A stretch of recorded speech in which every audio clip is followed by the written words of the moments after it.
The Panthers announced which players will be wearing which jersey number, and with Steven Lorentz not wearing number 11, we must ask the question, should the Florida Panthers retire Jonathan Huberdeau's number? You're Locked On Panthers, your daily podcast on the Florida Panthers. Part of the Locked On Podcast Network, your team every day.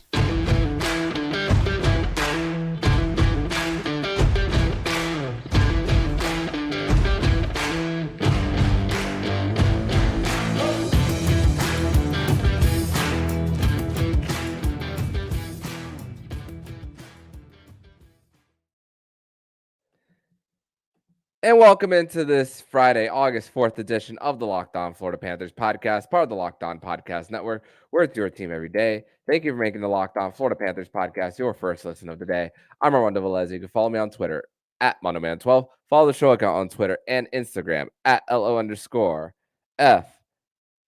Panthers. And shout out to the everydayers who come back here and get your daily Florida Panthers fix. So, guys, it's been a few days since we've had an episode. It is the month of August, so we are in the not necessarily thick of the off season, but we are in the dead part of the off season where all the transactions have been pretty much finished. I mean, Vladimir Tarasenko signed with the Ottawa Senators last week, but also that means the amount of episodes per week are going to be going down somewhere. It's going to be somewhere in the range of 2 to 4 episodes per week, somewhere around there. Some weeks will be 2, some weeks will be 3, some weeks will be 4. We're still going to be having special guests. We're still going to be having our Wine-Ins Wednesdays and Fairbanks Friday, which we have none of those this week, actually. Didn't have an episode Wednesday, and the work schedule between me and Nick Fairbanks on our Friday show, the schedules did not align for either of our themed days this week. So just a little bit of housekeeping stuff before we get started with today's episode. So just expect that for the month of August, and we'll be ramping it back up to 5 days a week and going back to daily starting in mid-September.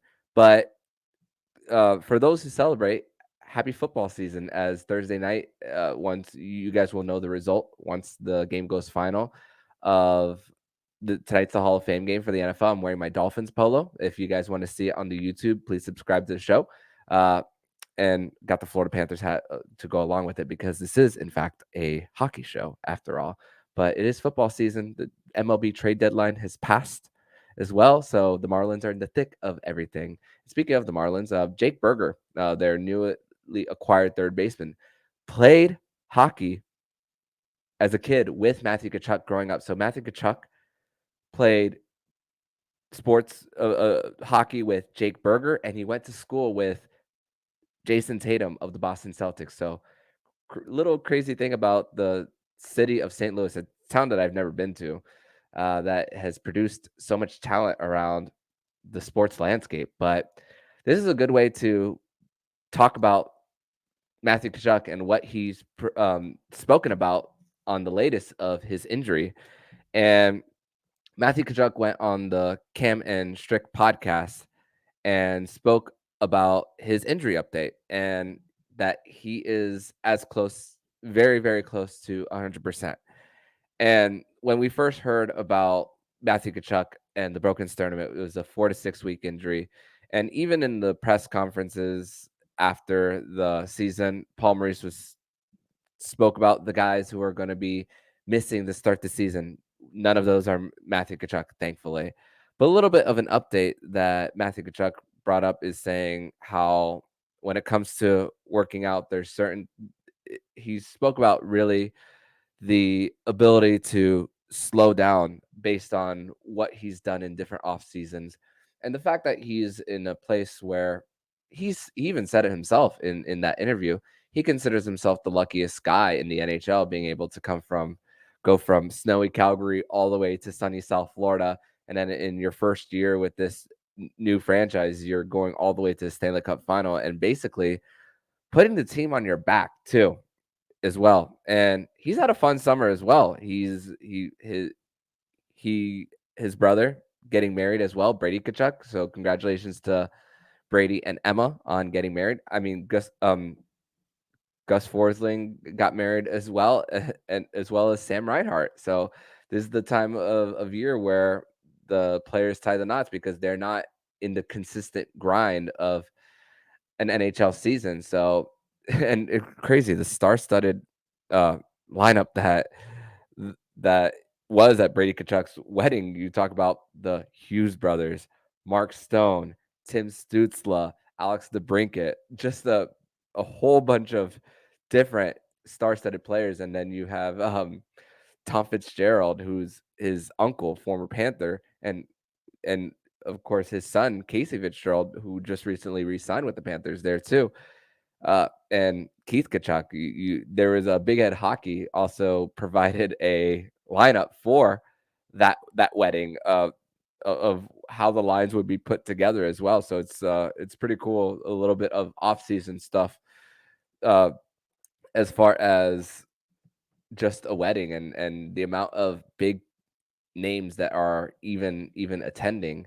But the fact that we're hearing that Matthew Tkachuk is on his way to 100% is just is great to hear. You and the fact that he's not having to get all his stuff and put it in a U-Haul or whatever, or college hunks or whatever, to and traveling across the border 2,000 plus miles away. It gives me the confidence that when it comes to coming into training camp, that it's not going to be tough for him to get back on the ice, especially knowing his work ethic as well, and a guy who is a very loud leader in the locker room as well. The guys look up to him, and like we spoke about so many times, even when Paul Maurice went on his epic rant, that that Kachuk was one of the few people who looked him straight in the eye. And just to give you guys just an indication of how Matthew Tkachuk is viewed around the league, on Wednesday's edition of Locked On NHL, uh, the guys from Locked On Leafs were actually doing that show on that day, the Eastern Conference Wednesday edition, and they did a top 10 of wingers. Last week they did top 10 centers, and Barkov was number 5. Matthew Tkachuk was at number 3, and those guys being the hosts of Locked On Leafs hosting the national show, they spoke about how there are Leaf fans out there who would probably trade Mitch Marner for Matthew Tkachuk as well. Mitch Marner being and Matthew Tkachuk being former teammates in junior hockey with the London Knights. And just the last impression I get of Matthew Tkachuk and Mitch Marner was when Matthew Tkachuk threw a punch in the face of Mitch Marner and he's laughing at him after the Maple Leafs won Game 4 and all. That's the lasting impression I got out of Mitch Marner and Matthew Tkachuk in that whole exchange, even though they were former teammates. But who says no in that? And I think it's the Panthers. Uh, Even though Mitch Marner does play more of the PK, plays really in all situations. He is a better skater than Matthew Tkachuk, but as far as showing up in the postseason, I mean, where did Mitch Marner go with like 15 plus games without scoring a goal? I mean, and in the conference final alone, uh, Matthew Tkachuk had 3 game winners out of those 4 games in the Eastern Conference final. And just as the rounds have gone on, Matthew Tkachuk has just proven more of his worth for the Panthers, but how he's viewed as a winger in the NHL and all. And again, going back to the injury and the broken sternum and his healing process, it's great to see that he is on the track to be able to start training camp with everyone else on the roster. In segment number 2, we're going to discuss all the jersey numbers that were announced for the newcomers of the Florida Panthers, and and we're going to have a discussion about a number that wasn't chosen for one of the newcomers. We're going to discuss that and more here on the Locked On Florida Panthers podcast. But first, we're going to tell you all about FanDuel and take your first swing at betting MLB on FanDuel and get 10 times your first bet amount in bonus bets up to $200. That's right, just bet $20 and you'll land $200 in bonus bets, win or lose. That's $200 you could spend on betting from everything to the money line, over, under. So who you think will hit the first home run? And with the Marlins and their trade deadline, they have 6 players on their roster who are capable of hitting 20 home runs. So why not place a bet on the team that plays in Little Havana and get betting on who will hit the home run? And they're going to have the NL batting champion in Luis Arraez as well. So might as well put your bets on the Miami Marlins to make a run to the postseason. And who knows, as the last seed, they could make a similar run like the Panthers as well. It's all on an app that's safe and secure and easy to use. Plus, when you win, you get paid instantly. There's no better place to bet MLB than FanDuel, America's #1 sportsbook. So sign up today. Visit FanDuel.com/lockedon to get up to $200 in bonus bets. That's FanDuel.com/lockedon. FanDuel, official partner of Major League Baseball. Segment number 2 here on this Friday, August 4th edition of the Locked On Florida Panthers podcast.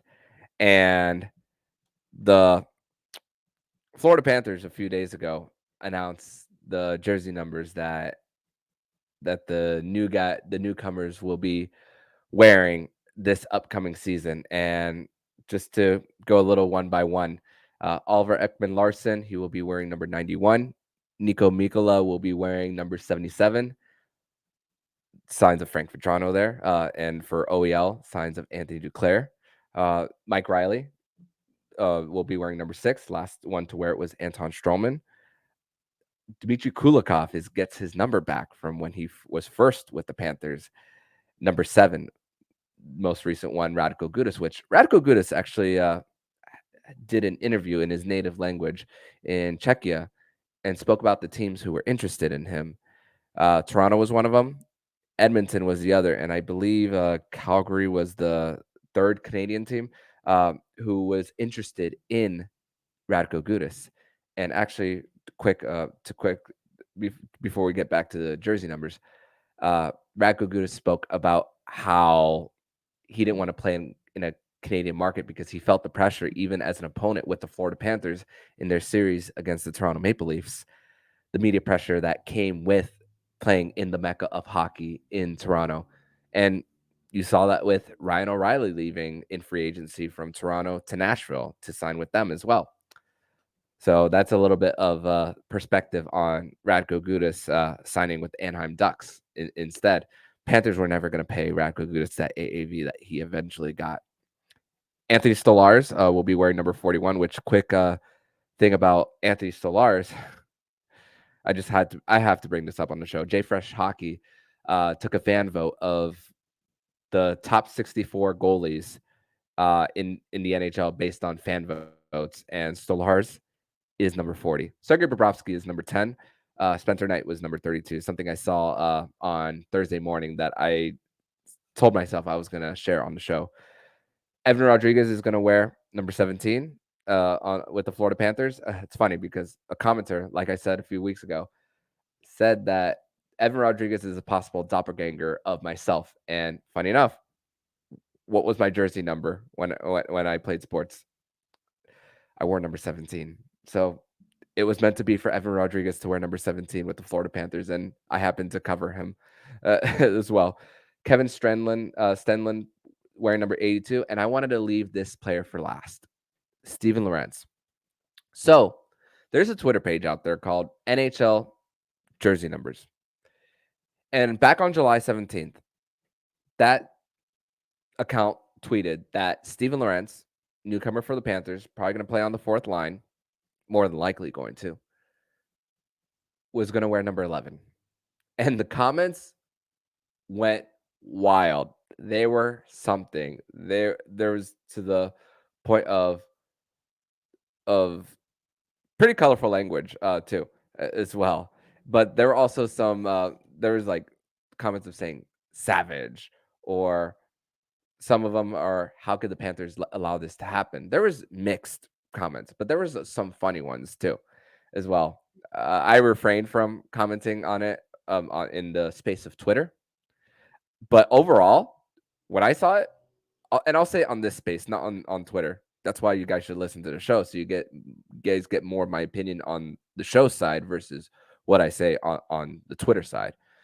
But I saw it and I laughed. I thought it was funny. To be quite honest, I'm like, oh Lord, and I was just ready once I clicked the tweet just to see the comments. But a few weeks later, the Florida Panthers tweeted that he will not be wearing number 11, that Steven Lorentz will actually be wearing number 18. And okay, I said, what happened between NHL that account tweeting that he would wear number 11 versus when the Panthers tweeted out the sweater numbers? Did Steven Lorentz read the room and think, oh, this is a guy, Jonathan Huberdeau was a guy who has been here for 10 years, about a decade, and it's too soon? Or did the front office go up, say, maybe this is not not such a good idea, and maybe even consider something else? And the ending, as far as Huberdeau's tenure here in Florida, wasn't the best one, especially the phone call between he and Bill Zito when Bill Zito gave him the news of him being traded to Calgary.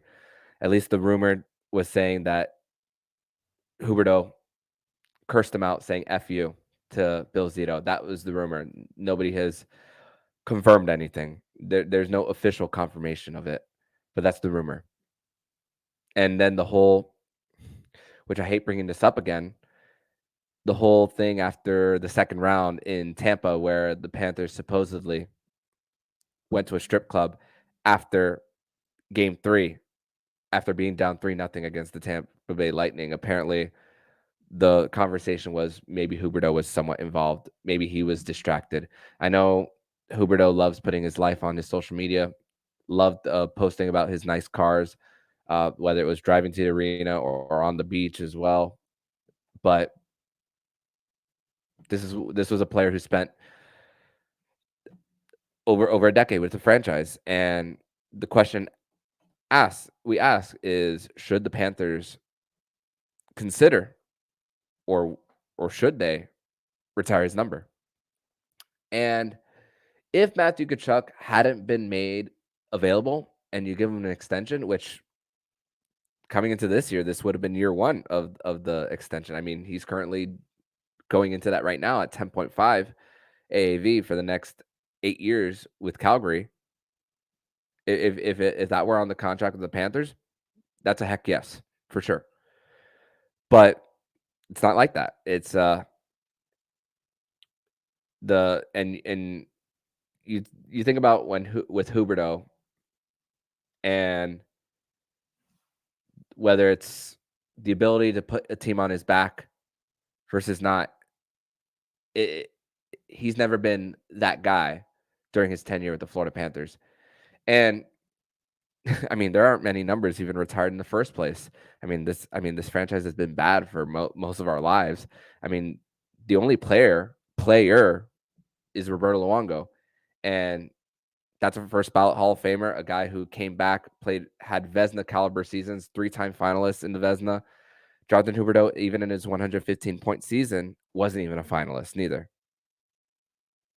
Hadn't scored 40 goals with the Panthers. And this is what really sucks, though. I will say, the COVID season really took a lot away from Huberdeau. I will say that, because his shooting percentage as a scorer, his best years were those years that were cut short. In 2020, when the league was shut down in mid-March, and then going into that 56-game season as well. And even when he wasn't at shooting percentage of 15/16% in 2022. He got 115 points and was a few assists away from the record for a winger for assists in NHL history. Could have passed Nikita Kucherov and Jaromir Jagr for a single season assist record. But it's about also what you do in the postseason. Shooting percentages at a 5.6. As series have gone on, you haven't seen Huberdeau's ability to put the team on his back. The only elimination game where he scored for the Panthers was in Game 6 in 2016 against the Islanders. Going back to, I catch myself sometimes going back to highlights of old Panthers playoff series, and Game 6 is unfortunately one of them.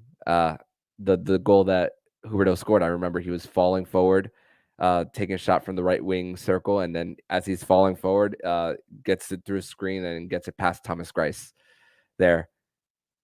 But you haven't seen a guy who could say, and even when Barkov was hurt too, you haven't really seen Huberdeau in full takeover mode as well. But I do think the Panthers could consider it. I really do think they could. But other players like a Barkov would have to be first, of course. And hell, if they won the Stanley Cup this year, call me crazy. But I was saying that if the Panthers won the Stanley Cup, they could have made a case for Sergei Bobrovsky to be in the Hall of Fame. That conversation is on pause for now, as far as Bobrovsky's Hall of Fame. That would have been only a conversation if they won. It's not anymore for now. But if Bobrovsky has the regular seasons in these next 3 years of this contract, assuming that he's not traded, and a playoff like that again, that could. Right now, it's still a no, as far as that for Bob. But never say never. And if Matthew Tkachuk continues to carry the team on his back and for these postseason runs, he could be he could be as well, for sure. But there's 7 more years of Barkov and 7 more years of Tkachuk, and there's still a lot of bad blood between Huberdeau and Bill Zito as well. So, but I think when cooler heads prevail, there could be a possibility. But right now, as far as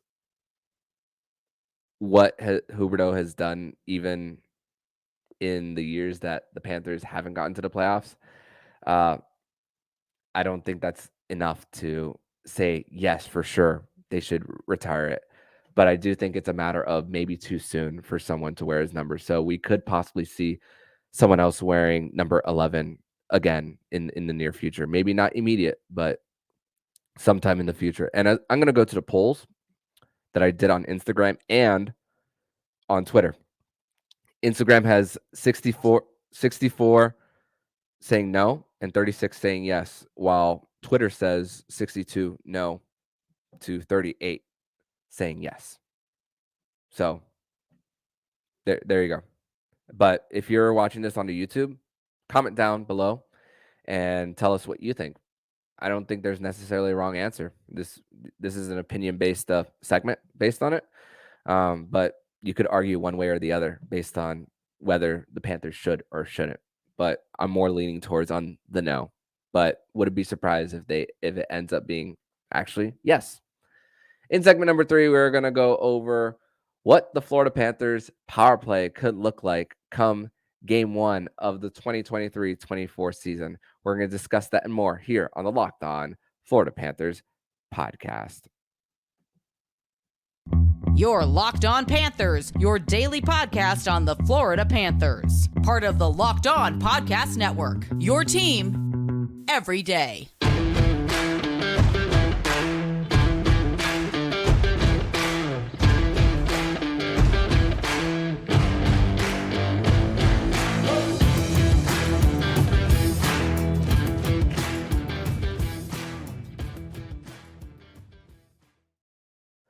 Third and final segment here on this Friday, August 4th edition of the Locked On Florida Panthers podcast. Thank you once again for making the Locked On Florida Panthers podcast your first listen of the day. A few things I want to talk about before we get into this segment is single game tickets for Florida Panther games will start on Friday, today, at 10 a.m. Eastern. So if you guys want to go get your single game tickets, they will be available to the public on Friday at 10 a.m. And I want to give a special shout out to the Lepetard family. Dan Lepetard, who unfortunately lost his brother this week. David Lepetard, who's also a local artist in South Florida. Um, don't know Dan Lepetard personally, but I do know people who do know him, like a Roy Bellamy and Carlos Solano, who we've had on this podcast before, who is an artist around the community. Carlos Solano is the guy who had the big Florida Panthers mural in downtown Fort Lauderdale, and we had him on the show a few months ago. So want to send my thoughts to the Lepetard family and say rest in peace to David Lepetard as well. So thoughts are with you guys. But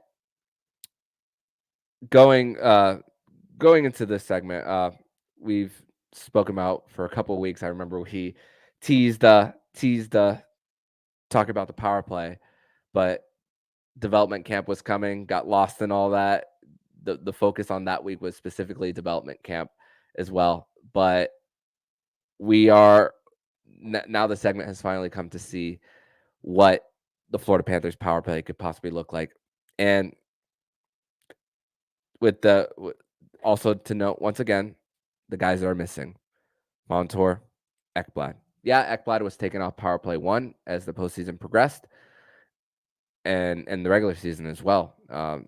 Just as far as you need fast puck movers as well for and fast skaters. And when Paul Maurice put Montour there, it was a great decision in recognizing that and not putting someone's where someone was drafted and their position on the team as well ahead of success as well. So as far as power play 1, the unit that I could see if game 1 were tonight, could see Oliver Ekman-Larsson as the quarterback on the power play. And there are a few obvious ones as well. Alexander Barkov, who could also get to the point as well and have OEL go down towards the top of the circle or even towards the dot as well. OEL is a left-handed shot. You could also see OEL go to the right-hand side and Barkov could distribute a puck for a one-timer for OEL. Matthew Tkachuk, the net front presence as well. Sam Reinhart as well near the front of the net in that bumper position. And the fifth person that I had a little bit of a hard time putting on. It's funny because I have someone written down, but I'm actually going to change it. I originally had Sam Bennett as the fifth person on power play 1, but I'm actually going to switch that with Carter Verhaeghe. And the Panthers are blessed to have Carter Verhaeghe with 2 more years on his contract at 4.4. If you're a free agent this upcoming season, man, that guy would be paid somewhere around $8 to $9 million on his new contract. So the Panthers are still continuing to bargain on that deal when they signed him just a few seasons ago. And remember, once again, Bill Zito likes to take care of his guys a year in advance. He did the same thing with Verhaeghe. Hoping to hear something about Lindell soon. We still have no update on Anton Lindell. But I'm going to put Carter Verhaeghe as that fifth person on the Panthers power play. Mostly probably gonna be on that left hand side. Who could, well, you have a few mostly left-handed shots here for on this power play unit. The only right-handed shot is Sam Reinhart as well on this. So some players are gonna be on their offside, on their non-natural side as well. Let's also not forget that. But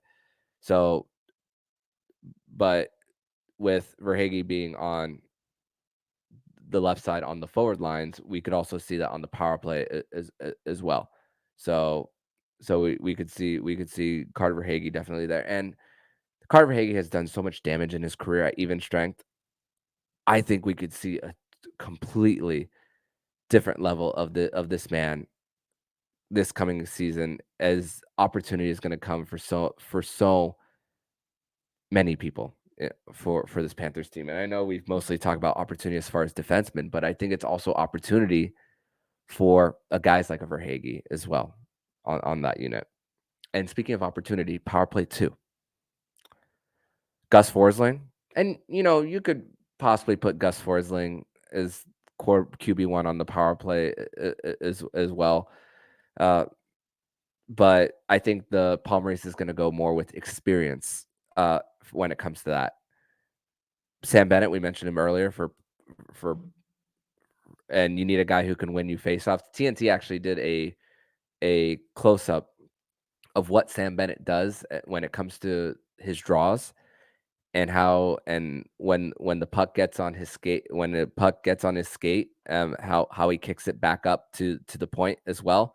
They concentrated more on how Sam Bennett conducts his faceoffs as well. So you need a guy who can win you draws. I mean, also other people that I could see on this, Anton Lundell, who's going to get an opportunity too.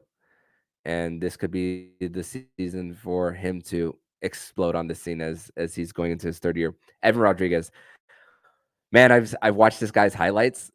This guy can score from anywhere, and this guy has a heck of a wrister too. Can score from top of the circle, in near the hash marks as well. Uh, he can get get retrieve the pucks on rebounds too, right on the doorstep. Evan Rodriguez is another guy that I could see on power play too. And the last person on this unit, Eetu Luostarinen.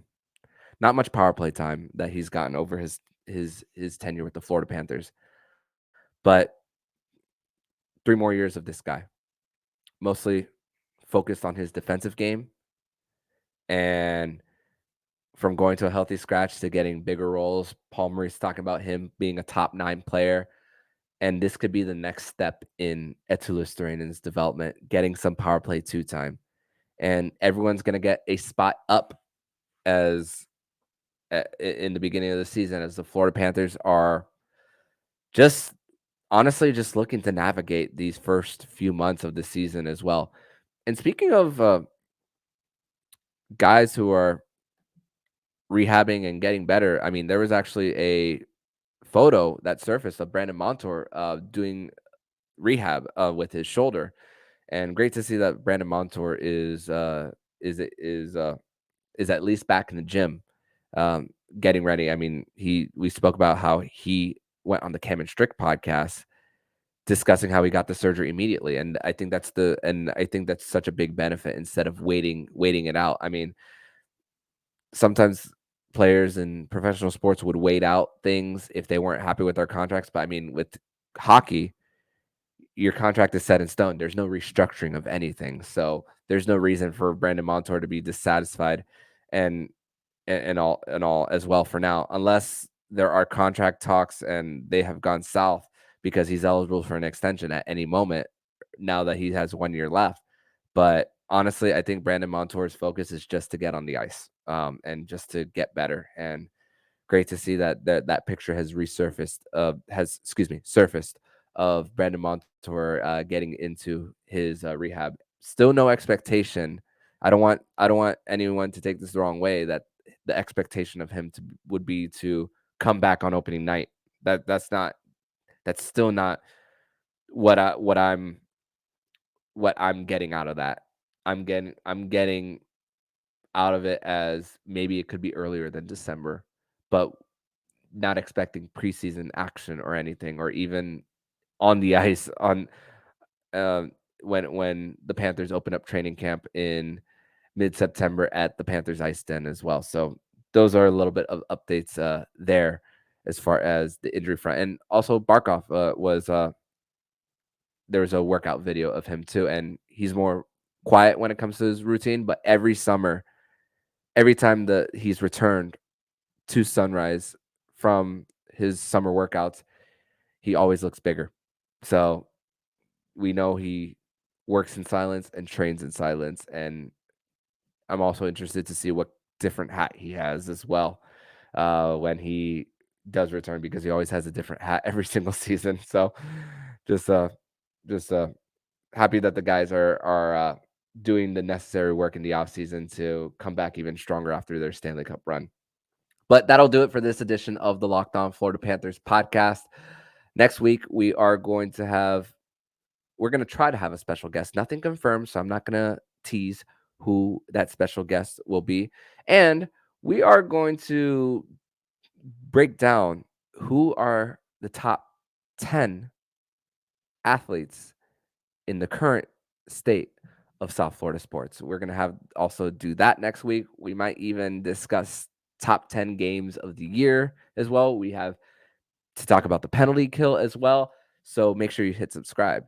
So you hear all that fresh content, because even though we are in the dog days of summer, we still have quite a bit to talk about in the state of the Florida Panthers, as we're going to be 69 days away from opening night when this episode drops on Friday.